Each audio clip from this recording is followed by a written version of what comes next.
E aí, gente? Boa noite! Tudo bem com vocês? Hoje é segunda-feira, dia 5 de abril de 2021 e a gente tá aqui para começar a falar de dança e dinheiro. Vai ser a nossa primeira live aberta a respeito disso. No ano passado, nós fizemos uma live falando de dança, tecnologia, empreendedorismo. Isso foi em junho do ano passado, faz bastante tempo. Parece que foi recente, mas faz bastante tempo.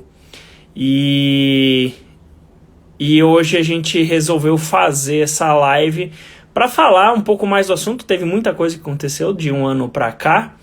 E, e assim, deixa eu ver aqui que Dona Thalita Bretas quer entrar. Vocês acham que eu devo deixar ela entrar ou não? Eu acho que não. Eu queria fazer essa live sozinho. Mentira. Thalita manja muito, daqui a pouco ela vai falar dela. Ela é nossa grande sócia fundadora e diretora aqui do portal. Então vamos fazer com que a Dona Thalita entre. Boa noite, Esme, Júlia. Henrique está entrando também. Nossos parceiros. Olha só quem apareceu. E apareceu. Oi, E apareceu ainda fazendo com o. Como chama? Com a internet estava travando ainda. mas e agora, tá bem? Tá bem, né? Eu dei um jeito. Bom, gente, boa noite. A gente espera Boa mais uns noite. minutinhos para o pessoal entrar. Eu estou falando aqui em nome do Portal Mood. Agora esse mês agora de abril está completando um ano que eu estou no portal. Verdade. Junto com semana passada, ou retrasada, completou um ano do Dança em Casa, um dos nossos grandes projetos de sucesso colaborativo, não envolveu dinheiro de fato, mas ele é um grande exemplo de como mesmo as coisas que não envolvem dinheiro, elas trazem dinheiro. Quando a gente fala no mundo aqui do empreendedorismo, elas trazem a reboque, digamos assim, né? Porque quando você gera um conteúdo de valor, alguma coisa que as pessoas se identificam com você, se identificam com a sua Certeza. causa, elas passam a se conectar com você, né? Inclusive, eu entrei no portal, comecei, sou do mercado financeiro, eu já estou começando a live aqui, já estou falando antes de Isso, começar. já É, vamos já embora, estou me já se apresentando. Mas é apresenta. isso, gente. Eu sou Maiola, sou diretor aqui de planejamento e estratégia do Portal Mood. Tenho 36 anos, sou formado em engenharia de automação, tenho pós em administração estratégica e trabalhei 10 anos no mercado financeiro e nos últimos anos, além de no último ano estar aqui no Portal Mood, eu também trabalhei e trabalho ainda, atuo como educador financeiro, além de prestar consultoria para empresas e tudo mais. E foi assim que eu entrei no portal. No Portal Mood, no mundo da dança, alguém que sai lá do mundo das exatas, mas com uma cabeça que ficou literalmente tocada com a dança em casa no início da pandemia. Eu não consumia dança, né? Eu não era desse mundo e vi, né, no Instagram pessoas compartilhando. Eu falei, nossa, isso está tão longe da minha vivência, mas é tão bonito, as pessoas se expressando nesse momento de pandemia dentro de casa. Que legal. E aí eu comecei a acompanhar bom, e daí para frente foram questões de afinidade e de enxergar oportunidades, né? Coisas que a gente vai tratar aqui ao longo da nossa aula, da nossa palestra hoje. Nossa ideia é fazer uma palestra rápida, meia hora, 40 minutos, mas a gente fala muito, então pode ser que vai um pouquinho mais. Então aguentem até o Passe um final. pouquinho. A gente vai tentar não se estender muito para que seja bem proveitoso aqui para todo mundo. Mas hoje a nossa ideia é para falar de tabus na dança, né? A gente vai falar de dois Uhum. principais. Esperamos vocês também darem contribuições. Mas a gente, até por uma questão de tempo, nós vamos focar em duas que eu acho que são muito fortes. No começo, vamos falar mais sobre a lógica de editais, financiamento público e versus a lógica de mercado, né? Como que funciona o mundo fora dos editais e da parte pública aqui, que foi um dos motivos que eu entrei no portal, que foi para entender explicar essa lógica que eu era mais acostumado. E depois, no final, devemos falar sobre dar o preço da sua própria arte, isso que é uma coisa muito difícil. E aí, nessa parte, realmente a Thalita vai poder falar com muito mais propriedade, né? Que conhece mais. A Thalita já tem mais de 15 anos aí no mundo da dança. Então... eu vou pegar o gancho para me apresentar, né? Exato. E aí, então, Thalita... E talvez nem todo mundo me conheça. Todo mundo já te conhece. Será que eu tô tão conhecida assim, popular? Vamos ver. Bom, gente, primeiro, boa noite. Obrigada pela presença de todos e todas. Muito legal ver tanta pessoa bacana aqui. Mandem perguntas, a gente vai ter um finalzinho aí para também responder, tá? Bom, meu nome é Thalita Bretas, eu sou formada em dança, como o Maiola falou, mas eu nunca atuei profissionalmente como bailarina. Eu logo já na faculdade me encantei com o universo da produção cultural e comecei a investir, então, na minha formação como gestora. Então, eu fiz gestão cultural depois de um tempo e, mais recentemente, eu fiz museologia, também focado aqui com o que a gente faz dentro do portal, né, que é o pilar Museu da Dança. Eu tô travando, Maiolo, ou é você? Para mim tá tudo Alguém normal. Tá travando. Aqui. Agora você começou a travar. Tá. Mas pode falar que a voz tá vindo tranquila. Mas posso falar? Pode, eu Tô deixo. te ouvindo? Tá bom. E, como Maiola disse, desde o meu trabalho como produção, né, como produtora, até a fundação do MUD, né, lá em 2014, a instituição, né, a gente até falava como instituição e não como negócio, né, o pensamento era muito alinhado à lógica dos editais, do financiamento público, né, na relação com o Estado, né, a coparceria com o Estado. E por um tempo isso funcionou muito bem, né, Maiola? A gente teve ali, nos 3 primeiros anos, mais de 10 projetos financiados, né, com editais da Secretaria de Cultura, do município, do Estado, enfim, a gente teve ali uma adesão pela causa, né? Mas a gente percebeu um declínio, né, das políticas públicas voltadas para a cultura. Quem trabalha na área sabe muito bem que houve mesmo uma queda de investimento, né? E a gente começou a perceber que a instituição talvez não continuasse por conta de falta de verba, de dinheiro. A instituição que você diz é o MUD, Museu da Dança. Um projeto totalmente voltado para a memória, sem fins lucrativos, né? Mas por que isso não era sustentável? Aí eu vou passar a bola para o Maiola, né? Que em 2017 a gente que eu falo, eu e a Natália, que era minha sócia na época, a entender que isso não era sustentável e que a gente precisava reinventar a empresa e refazer um plano de negócio. Aí a gente começa a olhar para o MUD como negócio e começa a trilhar aí um caminho ainda muito tímido, né? E virar Portal MUD, que é o que vocês têm hoje, né? Hoje mais ampliado, até depois de um ano, mas justamente porque a gente queria que o MUD continuasse, né, mas não dava para continuar naquele formato que a gente trabalhou durante 3 anos, que era via editais, né? Então, não só o Maiola, eu queria que... Não só o MUD tinha que continuar, como vocês tinham como que pagar eu, boleto, né? Pagar as contas, enfim, né? É que eu às vezes falo MUD em primeira pessoa porque eu me sinto tão pertencente, mas é isso, né? A gente tem que começar a diferenciar e começar a perceber que são coisas que precisam, sim, de um olhar mais cuidadoso, né? E como negócio, porque acho que isso já é um tabu, né? Falar de negócio no meio das artes, né? E eu tinha muito, e ainda trabalho hoje, né? Às vezes levo bronca do Maiola, porque eu tinha muito essa limitação. Eu me sentia culpada em falar em dinheiro, em falar que eu era empresária, né? De assumir esse papel. Né? E eu vou só falar uma frase que eu ouvi um professor do Sebrae falar para mim, ele falou, Thalita, quanto custa uma sapatilha, né? E aí eu falei, eu acho que, sei lá, não faz tempo que eu não danço, mas uns R$ 80 e tal. E aí ele falou, e quanto custa uma caixa de leite?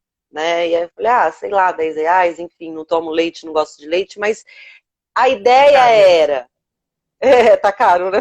Eu tô fora da ordem. A ideia era, ele falou assim, então, tudo não tem um preço, o que você faz também tem preço, né? Ele falou, então você precisa entender que, mesmo que seja propriedade intelectual, existe preço, né? E aí eu queria que você falasse, Maiola, que é esse conhecimento que você trouxe para o Mood, que foi tão valioso para mim e para a empresa, né? O que é essa lógica de mercado? Afinal, o que é falar sobre lógica de mercado num universo que às vezes a gente tem aversão ao mercado, acha que o mercado é sempre muito hostil ou injusto, né? Mas como falar disso no meio das artes? Bom, quando a gente fala, quando eu entrei no Mood, a gente começou a falar sobre desafios da empresa, além do Instagram e do portal, era de tratar como empresa. E a Thalita me trazia que, né, eu achava meio estranho, eu não entendia isso direito. Ela assim, isso é um dos meus calos, eu não lembro exatamente qual que era a expressão que ela usava, mas tipo, tocou na ferida. Eu falei, mas tocou na ferida do quê? Falar que isso aqui é uma empresa. Eu falei, gente, mas é uma empresa? Para mim era muito claro, né? E assim, é por isso que a gente fala que é necessário falar nesse tema, porque nós passamos por isso, no caso, nós como portal, né? Porque, e aí a hora que a Thalita me perguntava assim, mas eu não sei trabalhar com lógica de mercado. Eu falava, mas eu nem o que você quer dizer com lógica de mercado? Hoje eu entendo o que ela queria dizer. Mas basicamente é isso que a gente está trazendo da diferença entre a lógica de editais e de financiamento público, que é super importante, afinal, Isso, cultura é muito, importante, não estamos negligenciando isso. Inclusive, o Moody só chegou onde chegou por causa do financiamento exatamente. público, né? Mas tem um outro lado, que é o lado de que pessoas fora fora o Estado também tem desejo de, e aí mais outra palavra que é um tabu, é falar, são pessoas que têm desejo de consumir arte. Meu Deus, a primeira vez que eu falei em consumir, a Thalita olhou para mim com uma cara tipo, como assim? Arte não se consome, não é um produto. Eu falei, tá. Ou você aceita que as pessoas querem pagar, Comprar, comprar para receber algo em troca, e que isso não deixa de ser uma relação de consumo. Você pode dar o nome que você quiser, mas isso vai acontecer independente do nome que você der, né? E eu falei, e isso abre um espaço para que fora não só da esfera do dinheiro público, mas principalmente da lógica pública de... Eu sempre falo que eu achava muito estranho, no começo a gente falava de rubrica, tipo, quanto que custa um videomaker? Quanto que custa alguém para fazer um roteiro de um documentário? Depende. Mas depende do cara, depende de qual momento que está passando o financiamento, tipo, qual que é o momento do edital, se tem mais dinheiro disponível, se tem menos dinheiro disponível. E, tipo, às vezes pode acontecer uma vez por ano, pode acontecer 3 vezes por ano, pode não acontecer, que é o que vem acontecendo nos últimos anos, tem muito menos financiamento público. Eu falo, tá, então quer dizer que no mundo do financiamento público, dos editais, a gente fica refém de abrir edital ou não abrir. É tipo quem presta concurso público e, né, como para tentar entrar como servidor público e depende de que tenha concurso público. Tem a vaga, né? Enquanto não tiver, você faz o quê? Você vai se preparando para quando existe o concurso público. Uhum. Eu falei, tá, mas e se tem outras pessoas, por exemplo, do Portal Mood, né? Na época, se tem outras pessoas que querem consumir o que a gente tem aqui, né? Que no caso, na época, era basicamente o laboratório da dança. Isso, se a gente fizer uma estruturação, uma reestruturação das aulas online, né? E se a gente der aula no Zoom, por exemplo, que um ano atrás era impensado, isso, era impensável, desculpa. Mas se tiver alguém querendo, se alguém quiser assistir uma palestra, como vocês estão assistindo aqui agora pela live. pela live, né? Tipo assim, por que não? Entendeu? E assim, pesquisadores, pessoas que trabalham com áudio, com música, pessoas que trabalham com iluminação, por que elas não podem se unir e buscar um público, né? E a gente tem outros tabus, a gente vai falar um pouco mais para frente, do tipo, mas o público não quer pagar, né? Mas isso às vezes vem de vícios, que a Thalita vai falar mais para frente sobre vícios que a gente tem que está acostumado com financiamento público e não enxerga que existe um mundo de pessoas. Eu falo que no Brasil a gente tem 210 milhões de pessoas e de todas as classes sociais, com vários conhecimentos e vários interesses também, né? E a gente tem esse tabu de que as pessoas não valorizam a arte, mas tipo, quanto que a gente tentou, né? Quanto que a gente se expôs, né? Quanto que a gente foi atrás de ver se realmente a gente não teria pessoas querendo doar. Para finalizar, né? Esse ponto, que é quando a gente sai da esfera pública para a privada, foi quando a gente fez o projeto do SOS Dança SP, que foi porque começou a pandemia, os artistas aqui de São Paulo não pode sair de casa, não tem como fazer arte, não se falava em fazer coisas pelo Zoom naquela época, parece que foi século passado, não, mas foi AP e DP, né? Antes da pandemia, depois da pandemia. Isso foi antes da pandemia. E a gente ainda está na pandemia, né? Exatamente. E aí a gente fizemos com vários parceiros aqui, fizemos uma campanha de doação privada.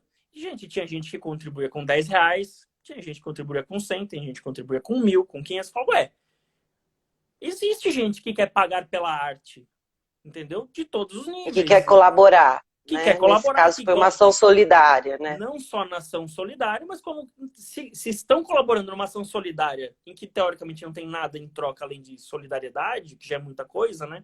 Mas quantas vezes a gente não tentou poder da empatia. fazer? Quantas vezes a gente não tentou, deixou de tentar fazer isso, tipo, na própria arte, né? De testar, né, Maiola? Desculpa? De testar, né? De testar. Essa coisa do teste, de fazer. E eu queria que você falasse um pouquinho também, Maiola, que é uma coisa do ponto de vista de quem foi sendo conduzida a um pensamento também de negócio, de empresa, que é um aprendizado, é um fazer, né, gente?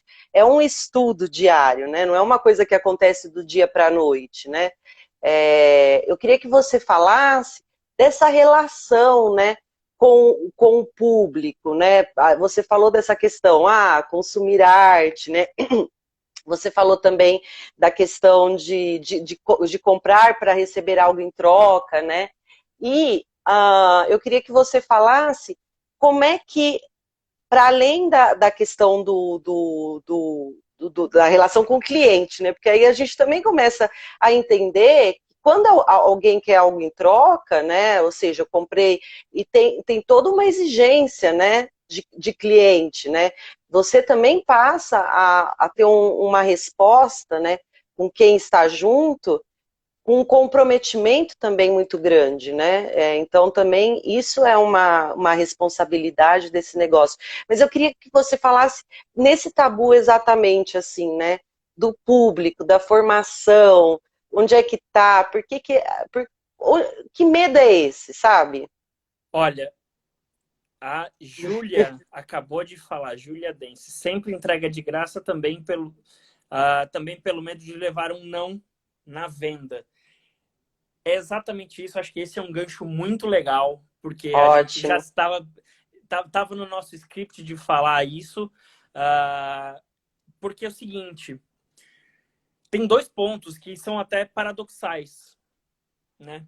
Se você, eventualmente, se você dá uma coisa de graça, se você apresenta algo de graça, não necessariamente você tem uma contrapartida de comprometimento. Se eu falei, sou educador financeiro. Se eu dou uma aula, se eu presto uma aula aqui de graça ou uma consultoria de graça para alguém ou para algumas pessoas, geralmente elas não dão tanto valor quanto se elas estivessem pagando, né? Então é melhor eu cobrar alguma coisa e tomar um não, mas ter certeza de que quem vai estar comigo está interessado, do que eu fazer de graça com medo de tomar não, mas meio que jogar o meu trabalho fora porque as pessoas não estão realmente interessadas nesse tema. Inclusive, a gente já está com 20 minutos de live, a gente fala muito, principalmente dizem que é mal de geminiano, né? Mas só para deixar... Você quer que eu dou um exemplo? Pode falar. Só rapidinho. Não, pode falar, pode falar. Deixar um recado rápido aqui. Hoje a gente vai fazer uma live, vamos falar sobre alguns tabus. Vamos ficar aqui provavelmente 40 minutos a 1 hora, porque eu já estou vendo que a gente tem bastante assunto mesmo. Mas no próximo domingo, dia 11, a gente vai fazer uma masterclass no Zoom, um ambiente fechado, de 3 horas, que a gente vai destrinchar um pouco mais esses assuntos para a gente trazer isso para o lado prático. Não falar necessariamente dos tabus, né, mas para falar tipo com conceitos que a gente até já deu bastante aula e palestra sobre isso, que é da economia criativa, da cultura digital e redes sociais, de como você pode usar isso, né, na dança para transformar isso em dinheiro e em negócio, né? Então, tem depois, quando acabar aqui, vocês vão lá na nossa bio, tem um link para vocês se inscreverem, tá? Vai ser no próximo domingo e é Transformando Dança em Dinheiro é o nome, então a gente vai aprofundar esses temas durante 3 horas, vai ter um espaço para bate-papo também, para a gente falar perguntas um pouco mais e dúvidas. Eu vou pegar o gancho aqui, Maiola, posso? Fica à vontade. Tá o link lá na bio, pessoal, vocês podem se inscrever lá, tá bom? A Lu Hope está perguntando aqui, como fazer as pessoas pagarem? Eu vou pegar esse exemplo, essa pergunta, para trazer um exemplo muito real de quem viveu a parte da produção cultural e de espetáculos, né? Eu produzi companhias durante 10 anos. Então, a gente sabe quem produz espetáculos e tem financiamento público, uma das exigências e contrapartidas é que o ingresso seja gratuito. Ou seja, você está recebendo dinheiro público e você dá um retorno público gratuito. Isso é feito, principalmente com a lei de fomento aqui em São Paulo, há mais ou menos desde 2006. Né? A gente tem a gente basicamente anulou a bilheteria, né? Então, as grandes produções, né, as produções da dança contemporânea, começou a ofertar gratuitamente. Aí a gente pergunta, bom, isso de fato formou o público? Quer dizer, o problema é isso que você estava falando, o problema era o valor, né? A gente está com teatro... já, né? São 15 anos já, desde 2006. A gente tá com teatro, a gente ainda precisa batalhar, né? É orgânico, né? As pessoas vão ao teatro naturalmente, né? Então a gente percebeu que a questão não é o dinheiro, né? Não é se o ingresso custa R$0 ou se o ingresso custa R$50, né? E aí a Lu falou, como é que eu faço para pagar? Né? Como é que faço para que as pessoas paguem? Bom, isso criou um tipo de comportamento que eu ofereço o que eu faço sem bilheteria. E aí começa a acontecer um desequilíbrio, né? Porque quem não está com fomento vai precisar da bilheteria, né? Então, você começa também a causar um desequilíbrio disso. Afinal, eu tenho público que vai pagar? A grande questão é como é que a gente faz com que o público saiba do seu espetáculo e chegue ao teatro, mesmo que esse teatro seja agora online, né? E tenha interesse de ver o que eu estou produzindo. Essa é a grande questão. Porque a gente, como produção, e eu falo a gente porque eu me incluo nessa cadeia, né? Tem lá a temporada X, aí a gente faz um e-flyer, 15 dias antes, posta lá no Instagram e acha que isso tudo vai resolver, né? E que as pessoas vão se interessar porque você postou um e-flyer com data, horário, né?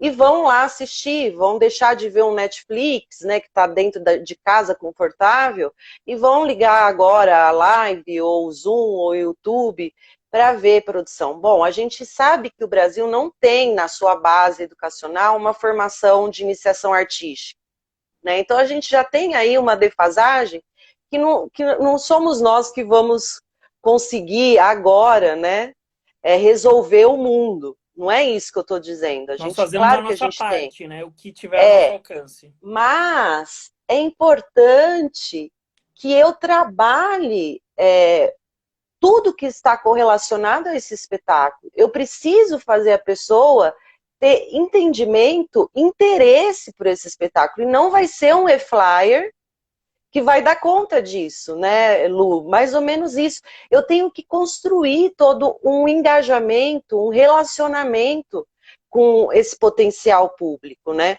E isso vai de várias maneiras. Eu vou trazer um exemplo. Por que você segue algum perfil ou alguma instituição aqui no Instagram?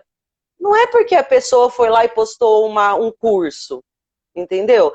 Você gosta do discurso da pessoa, você gosta da temática que ela trabalha, você gosta do que ela produz, você gosta das pessoas que ela se relaciona, você gosta da proposta da missão.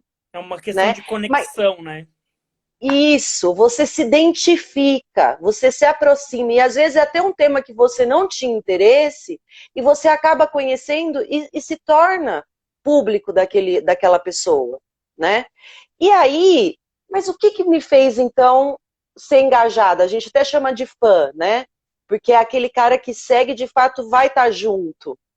Não é o post lá que vai estar com a temporada.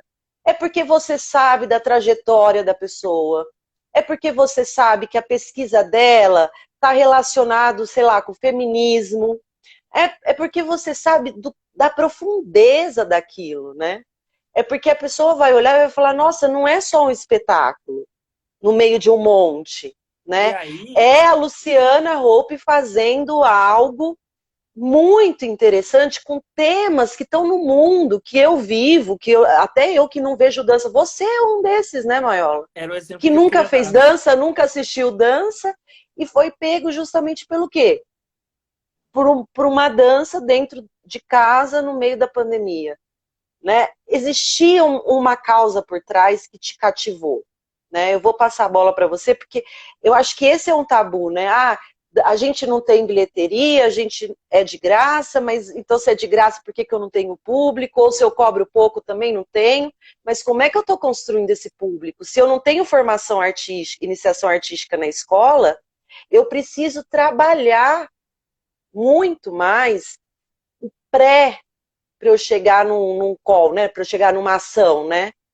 Porque senão a gente vai E é, quebrar e vai se frustrar, e é né? por isso que o que a Juliana falou aqui, comunicação assertiva, estratégia e negociação é algo que tem estudado muito. É isso.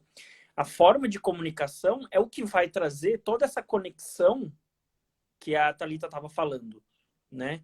A identificação do artista ou do espetáculo, ou de um pesquisador que vai fazer uma, uma Palestra, né? palestra, uma mostra, alguma coisa assim, é a conexão. Porque vou dar. Parece que eu tô conversando realmente com a Thalita. Né? Vou dar um exemplo para vocês, não só para a Thalita, que é o seguinte: para quem vê de fora, né, nunca fui do mundo das artes e a maior parte do Brasil é assim. Eu olhava para um espetáculo de dança e falava, legal, tem pessoas dançando. e que deve ter uma história por trás, mas eu não entendo nada disso. Só que isso, o que me faria olhar e falar, não sabe a diferença entre dança moderna e dança contemporânea, por exemplo, e tipo, mas isso é dança, é balé, entendeu? Quem é de fora não entende isso. E aí é muito importante a gente olhar para esse público, que é um público que não entende, né? E o que eu acho é que, assim, para você criar essa conexão, né, com as pessoas, você tem... Eu gosto muito de pensar em processos criativos e processos de produção, né? Não é simplesmente você, quem vai dançar, não é simplesmente chegar lá e dançar uma coreografia que alguém escolheu. Gente, tem todo um treinamento, tem dificuldades com lesões, né? Você tem... Processo artístico é lindo, né, Maiola? Você saber como a pessoa chegou até ali, né?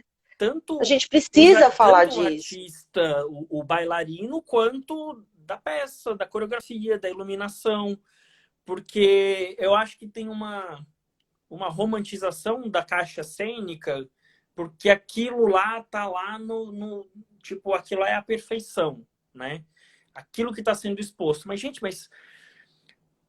quem entende, olha e acha lindo e entende tudo que está por trás daquilo. Mas agora, quem não conhece, acha que aquilo lá é só uma encenação.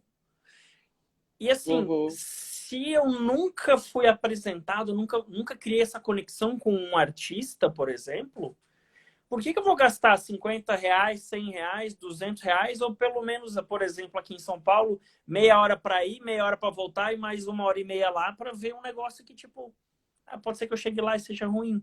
Os caras dançando. E eu não vou entender nada. Então, assim, se eu já, por exemplo, se eu começo a ver antes, né? Eu vejo uma pessoa, um artista, que depois indica um outro artista, e começa a fazer uma rede, que vão estar no mesmo espetáculo que vai acontecer daqui a 6 meses. Mas eu estou acompanhando no Instagram, no Facebook, no YouTube, alguma coisa a respeito deles. Quando chegar, daqui a 6 meses, depois de eu ter visto muito conteúdo deles, e de eu ter me identificado com eles, gente, olha que legal, vai ter um espetáculo daquelas pessoas que eu acho legal, eles dançando e explicando as coisas de dança.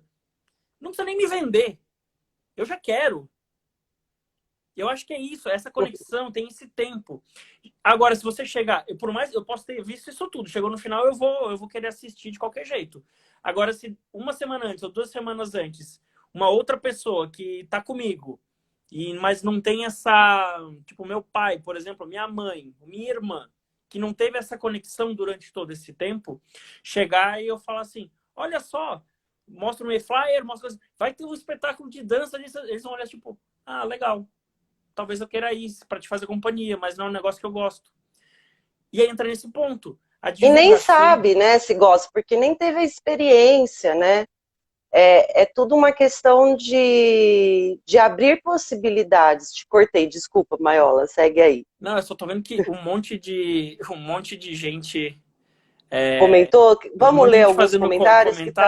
Mas, gente, até lembrando, acho que esses casos aqui a gente está falando bem por cima, só lembrando, tem gente que chegou agora, no link da nossa bio, lá do nosso perfil do Instagram, tem um link para fazer uma inscrição, porque no próximo domingo a gente vai fazer uma masterclass de 3 horas, bem denso, bem mais denso do que isso, que a gente vai trazer mais para o mundo real, casos com conceitos que tem por trás, que já foram estudados, da economia criativa, de cultura digital, vamos falar sobre redes sociais, vamos dar exemplos mais claros disso que a gente tem falado aqui, para que seja mais aplicável para vocês aqui na vida real de vocês, mais do que apenas falar disso como um tabu, mas como que, de fato, e é o nome do evento, da Masterclass, que é Transformando Dança em Dinheiro, tá? Então vamos falar mais sobre isso nessa Deixa eu só... Isso mesmo. Talvez achei ótimo esse Instagram, o nome desse Instagram. Talvez melhor, né? Ela tá perguntando, não sei, né? Talvez melhor. A nossa dança, ela vive, se mantém além do contexto dos editais. Fala enquanto apresentação, não como festa, não só como entretenimento. Ótima pergunta. eu acho que é isso que eu falei, uma coisa não anula a outra, né? É, é super importante as políticas públicas, os fomentos, porque quando ainda a gente fala da dança cênica, né, faz um recorte, né, da dança cênica, a gente sabe que é necessário que o Estado se fomente, né, para que a gente tenha produção, porque será mesmo que só a lógica de mercado dá conta? Não acho que dá. É super importante, né? Porque a gente sabe que produzir um espetáculo é caro, né? A gente tem toda uma cadeia de profissionais que vão trabalhar. Não, é importante ter as iniciativas de editais e tudo. O que a gente está trazendo é a lógica, né, que a gente fala do mercado, né, dessa relação de venda, né, de compra, para que a gente também veja outras possibilidades, né, de se manter, né, de se sustentar, de continuar produzindo, né, para quando a gente, por exemplo, não tem um edital, né? Talvez melhor, talvez seja melhor. Eu até gostei do nome, né? Então, assim, uma coisa não aluna a outra. E quem assiste não gosta e não divulga. Queria ouvir vocês falando sobre isso. Bom, gente, aí isso é no mundo, né? Não tem a ver só com dança, né? Eu posso assistir um filme que é super recomendado de um diretor X e, meu, eu odiar o filme, né? E falar assim, nossa, isso não tem nada a ver. E aí eu posso arriscar de assistir de novo uma produção desse diretor e, de repente, no outro filme, o espetáculo foi mais... no caso, o filme foi mais interessante, né? Porque uma produção artística não encerra, né? Geralmente ela tem uma continuidade aí, né? Os espetáculos, as companhias, enfim, né? Fazem mais espetáculos. Então, é um mundo, aí a relação é igual, né? E aí, eu acho que a gente entra até numa parte que a gente não, a gente ia deixar para falar isso só na Masterclass, mas acho que vale a pena a gente já dar uma, uma pitadinha aqui, que é a parte da cultura digital e das redes sociais, porque talvez melhor, falou de que não se cria o boca a boca e quem assiste não gosta e não divulga. Nas redes sociais, a gente tem uma diferença, né, com o advento das redes sociais, do compartilhamento, de marcação, né, taguear alguém, botar ali @fulano porque eu gostei do material, do conteúdo que ele está produzindo, do que ele está falando. E você tem essas divulgações de uma maneira muito mais barata, tá? E ela, só que assim, você tem que ter, a gente volta para o assunto que a gente falou lá no começo, você não pode ter o medo de receber não pode ter medo de julgamento, porque é quase que as redes sociais, elas te dão a chance de você se empoderar, mostrar quem você é, tanto para o bem quanto para o mal. Todo mundo tem falhas, né? Então, e de expor as suas falhas também, aquilo que eu falei, acho que eu me conectaria muito mais com um artista mostrando seus treinos e seus erros do que ele simplesmente chegar e mostrar, olha só que movimentos bonitos e que espetáculo bonito. Mas se ele mostrar todo esse processo, eu Maiola, me conecto muito mais, né? Mas, e o próprio boca a boca. Quantas pessoas aqui, por exemplo, do portal, que seguem o portal, que na verdade também são seguidores meus, que eu indiquei que eu não tinha nada a ver com isso, meu perfil de Instagram era para falar de viagem, para falar da minha vida, mas cara, tem pessoas que se identificam também, porque vai pelo boca a boca, né? E exatamente isso, enxergar as redes sociais como aliadas e não só para divulgação nesse sentido de conexão e de rede, esse é um grande poder, as redes, se conectar. O Dança em Casa foi um grande exemplo disso, né? Que a gente fez aniversário de 1 ano agora. Mas a gente querendo tratar isso como um negócio ou como uma forma de pagar boletos, você é muito mais, exige muito mais de um crescimento pessoal, de quebrar os seus tabus, quebrar os seus medos, de receber não, ou como se diz na linguagem mais atual, de eu flopar, né? Que eu faço um monte de coisa e ninguém quer assistir, ninguém paga, né? Ou ninguém aparece na minha live. Mas, gente, tudo começa com pouco, tudo começa com pequeno, tudo começa com testes, e você tem um grande ganho de poder testar o que a sua audiência quer ver, quer ouvir. Você pode fazer as collabs, né, que são tipo trazer pessoas que falam de assuntos complementares aos seus, e você vai trazendo e produzindo conteúdo e tentando entender, identificar até mesmo quem é você nesse mundo, né? Você pode chegar e falar assim, cara, será que as pessoas querem pagar para me ouvir falar durante meia hora? Não sei.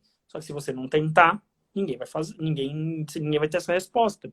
Será que alguém pagaria para ver uma aula de dança contemporânea minha? Ou 4 aulas ou uma aula por semana de dança contemporânea ou de balé? Será?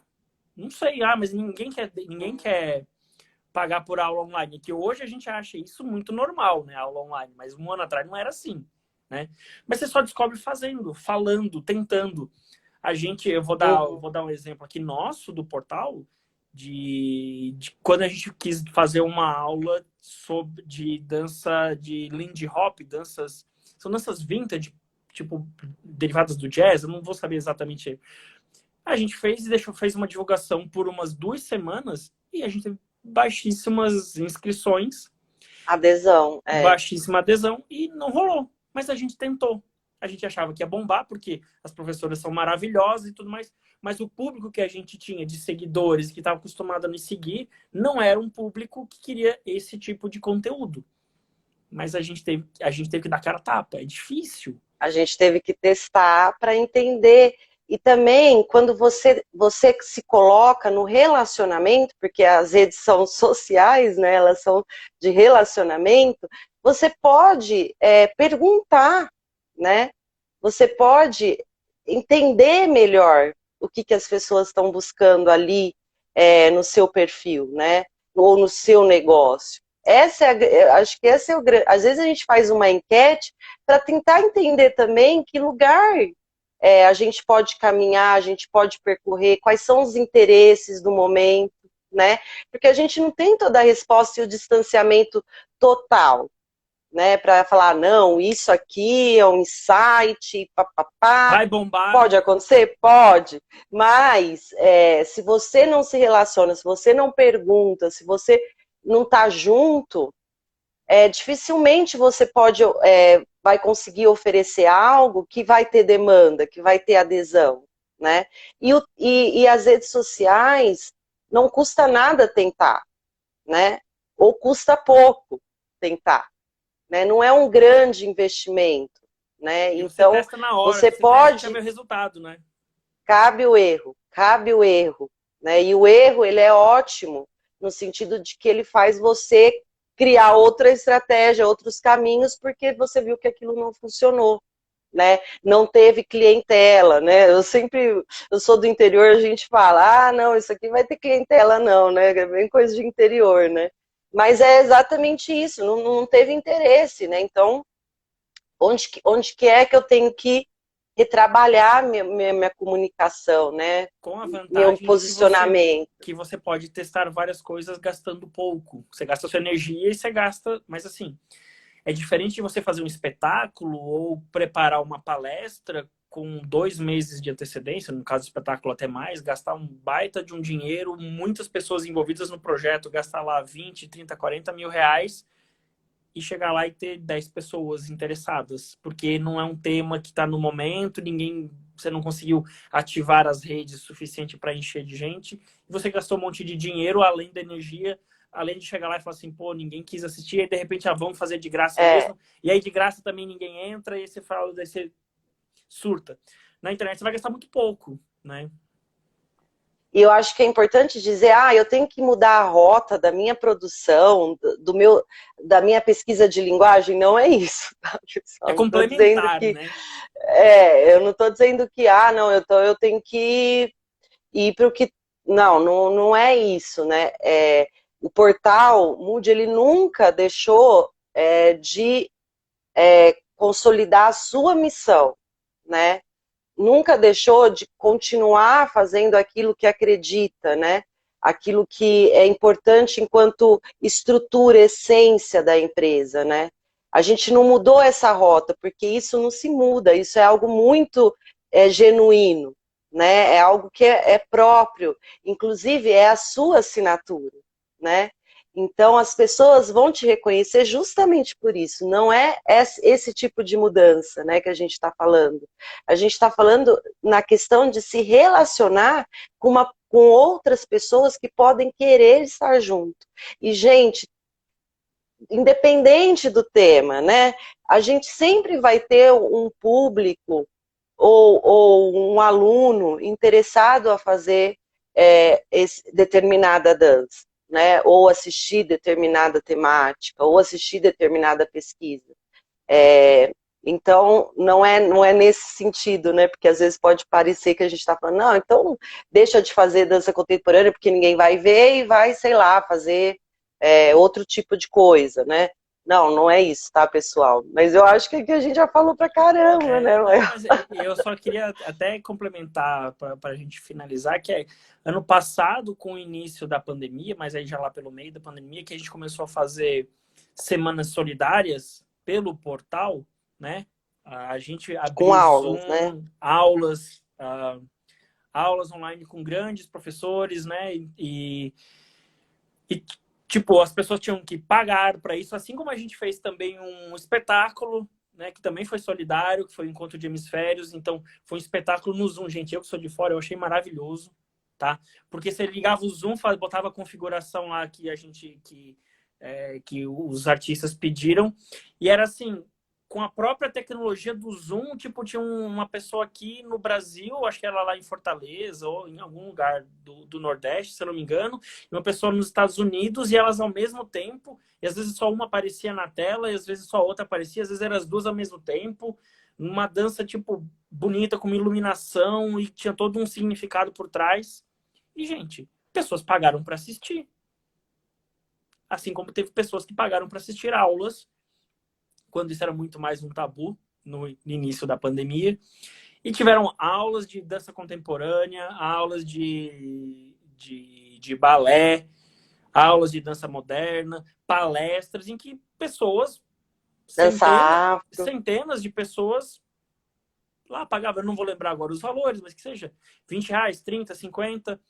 Mas será que elas pagaram porque era solidário ou porque elas queriam realmente abrir mão Assistir, de fazer um aula. pouco do dinheiro Uhum. que elas têm e pagar? E agora voltamos ao tabu que a gente falou no começo.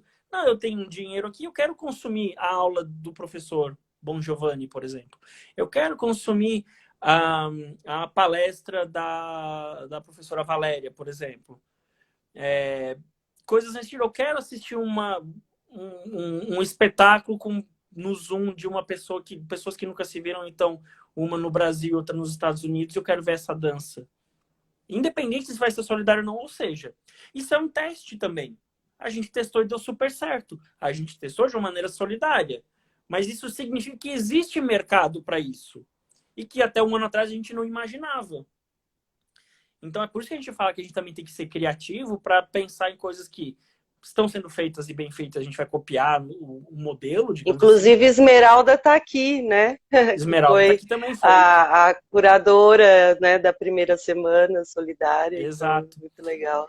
E então é isso, acho que tem muito essa questão do. Acho que a gente termina, né?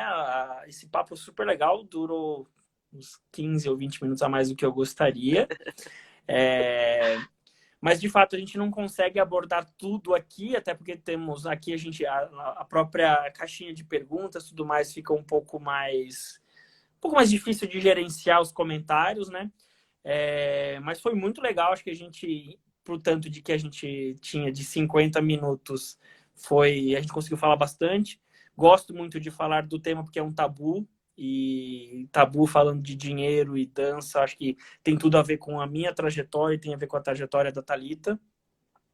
E a gente terminou, começamos falando de lógica de mercado, como que o mercado funciona versus o financiamento público. Depois falamos sobre como criar conexão, fazer as pessoas pagarem, né?